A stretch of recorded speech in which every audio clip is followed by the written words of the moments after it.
안녕하세요. 스카이쌤 김도연입니다. 스카이쌤의 초등영어 365 인력의 7th week 형용사에 대한 강의를 이번에 시작해 보려고 합니다. 오늘도 함께 뭐부터 시작해야 될까요? 오늘도 함께 말하고 출발해요의 하나를 선택해서 읽어볼 건데요. 오늘은 4번 읽어볼게요. 문법은 재밌다. 문법이 어려운 것 같지만 하다 보면 굉장히 재미있는 영역입니다. 그래서 우리 제자님들이 스카이쌤의 초등영어 365 인력을 통해서 문법이 재미있다라는 걸 느껴서요. 결국 영어가 재미있어졌으면 좋겠습니다. 이렇게 되도록 선생님이 오늘도 열심히 수업해 보도록 할게요. 1번을 보겠습니다. 형용사란? 이번 강의 주인공인 형용사에 대해서 알아보도록 할게요. 1번 읽어보겠습니다. 형용사에 쓰인 형은 모양을 모양형이군요. 용은 모양이나 용모를 형은 모양, 용은 모양이나 용모를 나타내는 말이군요. 사는요, 말을 나타내요. 그렇다면 뭐겠어요? 형용사는 모양이나 용모를 나타내는 낱말입니다. 형용사는 어떤 거에 대한 형태, 모양 이런 거를 나타낸다라는 걸 알겠죠. 그렇지만 아직은 조금 애매하죠. 2번 더 읽어보겠습니다. 2번 보겠습니다. 주로 명사의 형태나 성질, 색깔 등을 설명하는 말이 형용사입니다. 명사라는 친구 우리가 이전 시간에서 배웠죠. 이 명사의 형태, 둥근지, 성질, 어떤 사람이 착한지, 색깔, 빨간지, 노란지, 이런 것 등을 설명하는 게 형용사겠구나라는 생각이 듭니다. 하지만 이게 어떤 건지 정확하게, 명확하게 머리 안에서 그려지진 않을 것 같아서요. 이 형용사의 의미에 대해서 바로 알아보도록 할게요. 2번을 보겠습니다. 형용사의 의미. 1번 읽어볼게요. 이미 전에도 강의에서 제가 알려드렸던 거예요. 형용사는 의미가 무슨 받침이요? 니은 받침으로 끝나는 낱말로 생각하면 쉽다고 말씀드렸습니다. 그래서 예를 통해서 우리가 한 번 더 알아보도록 할게요. 2번 읽어보겠습니다. round, 둥근. 근이니까 밑에 니은 받침이 있죠? yummy, 뭐예요? 맛있는 니은 받침이 있죠? 그 다음에 red, 빨간, 니은 받침이 있죠? 이처럼 형용사는 니은 받침으로, 둥근의 니은, 맛있는의 니은, 빨간의 니은, 니은 받침으로 끝나는 말이라고 생각하면 쉽겠구나라고 생각하시면 됩니다. 형용사는요, 명사의 성질, 형태 등을, 색깔, 이런 것 등을 설명을 하는데요. 우리가 사전적인 의미를 봤을 때 한국말의 의미로 봤을 때 니은 받침으로 끝나는 게 형용사라고 생각하면 쉬우실 겁니다. 그럼 형용사, 이 형용사는 도대체 어떻게 쓰이는지 궁금하시다고요? 바로 볼게요. 3번 보겠습니다. 형용사의 쓰임이 두 가지가 있거든요. 알아보도록 할게요. 1번 읽어보겠습니다. 형용사는요, 명사라는 친구를 꾸며줄 수 있습니다. 그리고요, 보어로도 사용할 수 있어요. 우리가 형용사가 보어로 쓰일 수 있다고 이전 강의에서 말씀드렸던 것 같은데요. 이번 강의를 통해서 한 번 더 다져지니까요, 조금 더 이해하는 시간이 되었으면 좋겠습니다. 그러면 예를 보도록 할게요. EX 볼게요. The red bag is round. 빨간 가방은요, 둥급니다. 여기서 red는요, 빨간이죠. 니은 받침이니까 형용사인 걸 알겠죠. 그리고 bag은 가방이죠. 가방 뭐예요? 사람, 사물, 동물 등의 이름인 명사겠죠. 여기서 보면 빨간 가방 해서 이때 red가 bag을 수식하죠. 형용사는 이처럼 명사를 수식할 수 있네요. 그러면 red 대신 또 뭐가 되겠어요? 큰 가방. 이때 큰 big bag. 이때 big이 형용사죠. 큰이니까요. 니은 받침이니까요. 이처럼 형용사는 명사를 수식하는 게 한 가지의 쓰임이 됩니다. 그리고 또 다른 쓰임이 뭐라고 했어요? 보어로 쓰인다고 했죠. 이거 볼게요. 이 문장에서. 빨간 가방은 입니다. 둥급니다. 보어는 뭐였어요? 보어는 보충 설명해주는 말이라고 했습니다.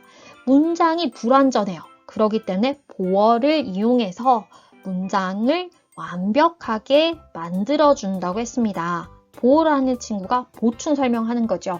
라운드 없애볼게요. 라운드 없애면 어떻게 돼요? 빨간 가방은 입니다.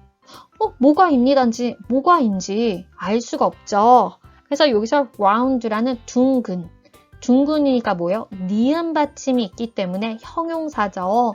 이 형용사가 주어인 red bag이 round하다는 거를 설명하고 있죠. 빨간 가방이 둥근 거잖아요. 여기 옆에 보이시죠? 빨간 가방은 둥급니다. 그래서 주어인 red bag, is가 비동사죠. 비동사. Emmer is 비동사 현재형이라고 말씀드렸었죠. 비동사. 온점으로 끝나는 문장에서 동사가 있고요. 동사 앞에 뭐가 있어요? 주어죠. 그러니까 이때 round는 우리가 지난번에 주격 보호하고 목적격 보호를 배웠어요.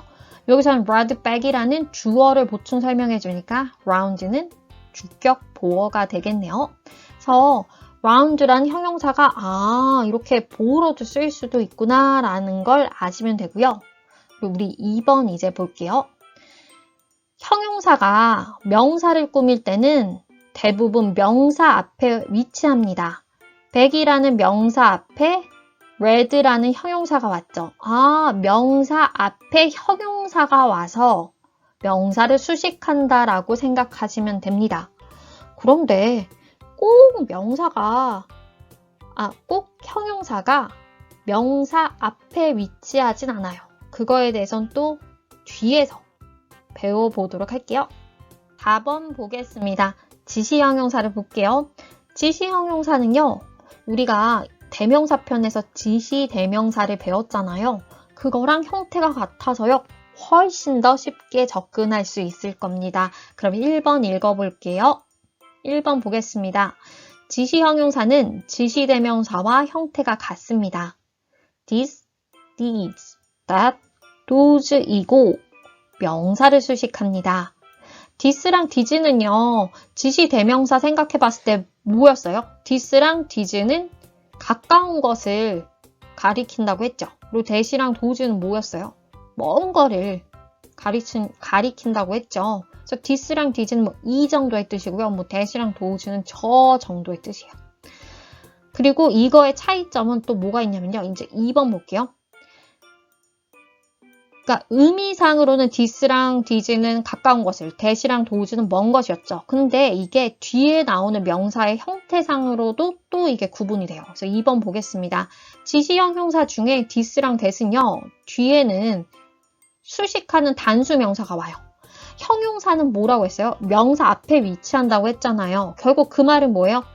형용사 뒤에 명사가 온다고 하는 거죠. 그래서 this랑 that 뒤에 수식하는 명사가 오는데 이때는 단수 형태의 명사가 온대요. 그리고 this랑 those 뒤에는 복수 명사가 온다고 합니다. 그래서 예를 한번 볼게요. 4번 보겠습니다. 즉, that girl, 저 소녀, these pens, 이 펜들. 해서 that은요, 뒤에 단수 형태 명사 온다고 했죠. 그렇기 때문에 girl이고요. 걸에 s, 복수 형태가 오면 틀린 거겠죠.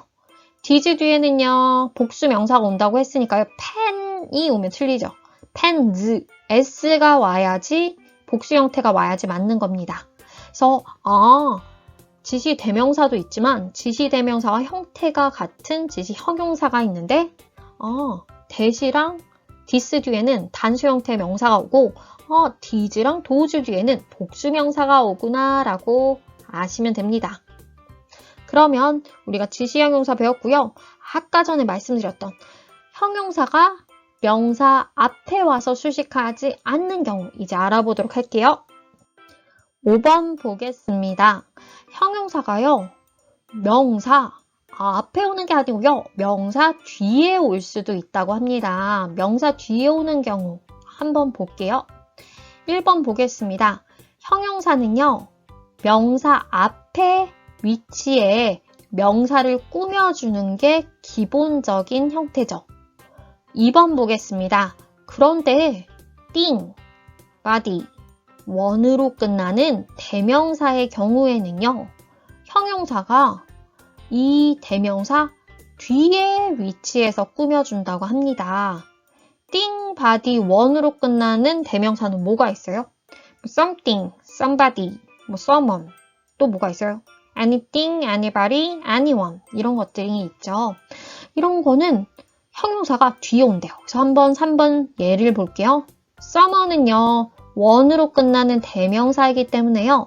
nice, 멋진이라는 형용사가 앞에 위치한 게 아니라 뭐예요? 대명사 뒤에 위치했습니다. 그래서 nice someone이 아니라 someone nice 이게 되는 거예요. 그래서 원으로 끝나면, thing으로 끝나면, body로 끝나면 뒤에 형용사가 오겠구나 라는 것을, 이런 거는 암기 영역이죠. 암기에서 우리가 맞는 형태를 말하고 맞는 형태를 쓸 수 있도록 하면 좋겠습니다. 그럼 이번 주에는 어떤 것을 배우는지 한번 알아보도록 할게요. Sounds we, 형용사 편에는요, 이런 것들을 배웁니다. 2일차에는요, 형용사가 명사로 수식하는 형태, 2, 3일차에는 그렇게 알아보고요. 4일차에는 비동사의 보어로 사용된 형용사를 알아보고요. 5일차에는요, 지시 형용사와 일반 동사의 보어로 사용된 형용사에 대해서 알아봅니다. 그리고 6일차에는 대명사 thing과 body, one 뒤에 형용사가 오는 형태를 알아볼게요. 그래서 이런 문장을 배웁니다. 이렇게 대표 문장 5개를 배우고요. 또 응용 문장 5개를 배워요. 그래서 총 10문장을 분석하게 돼요. 근데 어떻게 분석하는지 아시죠? 문법이 쓰인 문장을 학습자가 이해하도록 낱낱이 파헤쳐서요. 낱말 하나하나의 쓰임과 구조를 스카이쌤이 알려줍니다. 이번 시간도 공부하시느라고 너무너무 수고 많으셨고요. 우리는 다음 시간에 부사에 대해서 배워볼 건데요. 아시죠? 선생님을 오늘만 보고 끝내는 게 아니라 2일차부터 7일차까지는 책 안에서 선생님 만나는 거예요. 그리고 선생님이랑 또 부사편에서 다시 만나도록 해요. 오늘도 수고 정말 많으셨습니다. 감사합니다.